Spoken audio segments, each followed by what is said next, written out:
करोड़ों साल पहले ब्रह्मांड का निर्माण हुआ, जिसमें एक छोटा सा बिंदु था, हमारी पृथ्वी। कई युगों के बाद पृथ्वी पर मानव वंश का जन्म हुआ। समय का कांटा चलता रहा और मानव जाति का विकास होता रहा। आदि मानव से शुरू हुए इस संक्रमण के हर युग में, हर सदी में मानव भटकता गया, और ऐसे भटकते हुए मानव को आयुष्य का सही मार्ग दिखाने के लिए किसी न किसी विभूति ने हमेशा जन्म लिया। हमारे युग में 19वीं सदी में ऐसी ही एक दिव्य आत्मा पृथ्वी पर प्रकट हुई। उसका जन्म कब और कहां हुआ ये तो कोई नहीं जानता, पर उसका पता सारी दुनिया जानती है, शिरडी।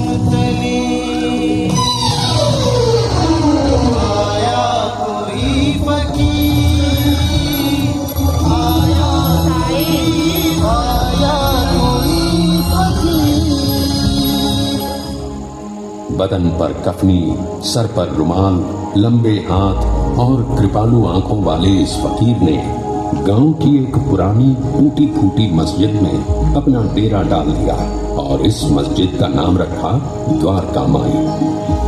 ये फकीर दीन भी था और दयालु भी, हिंदू भी था और मुसलमान भी, इंसान भी था और भगवान भी। शिरडी में खंडोबा के भक्त महासापति ने जब इस फकीर को देखा तो अनायास ही वे पुकार उठे, मेरे साईं।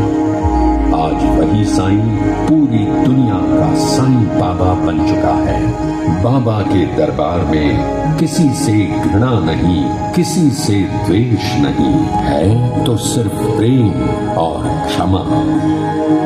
समय चलता गया और बाबा की कीर्ति एक सुगंध की तरह सारी दुनिया में फैल गई।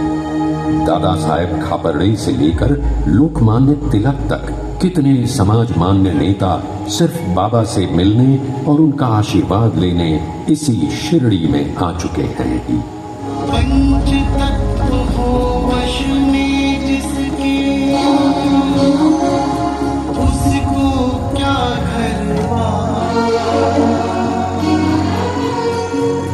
उसे तो अनुकूल सभी दिशाएं, घर सारा संसार, घर सारा संसार,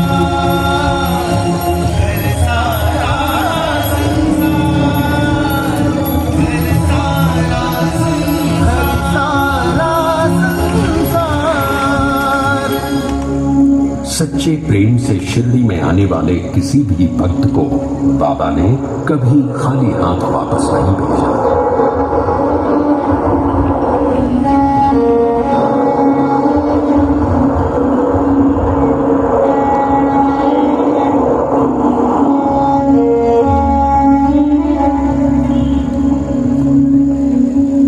बाबा के भक्त अनगिनत हैं और हर भक्त की एक कहानी है। उनके लिए ये कहानी नहीं बल्कि बाबा के आशीर्वाद का चमत्कार है।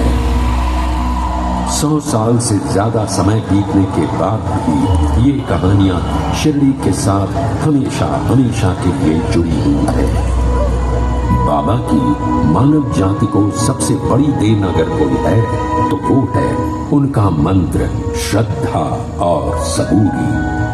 जीवन में ये मंत्र किसी भी संकट से आपको मुक्ति देगा।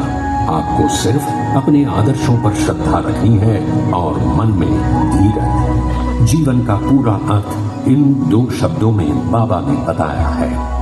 वो नीम का पेड़, ये द्वारका माई, बाबा की ये धुनी, ये सब आज एक कभी न मिटने वाला इतिहास बन गए हैं।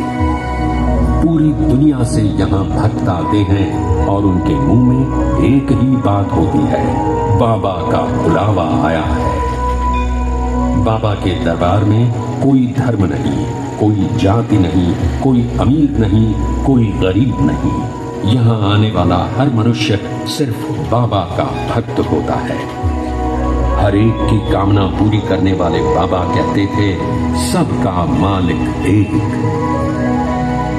आज आप भी इसी पवित्र शिरडी में बाबा के दर्शन लेने के लिए आए हैं। आपकी भी सभी इच्छाएं पूरी हो जाएं। साईं तीर्थ की शुभकामनाएं हमेशा आपके साथ हैं।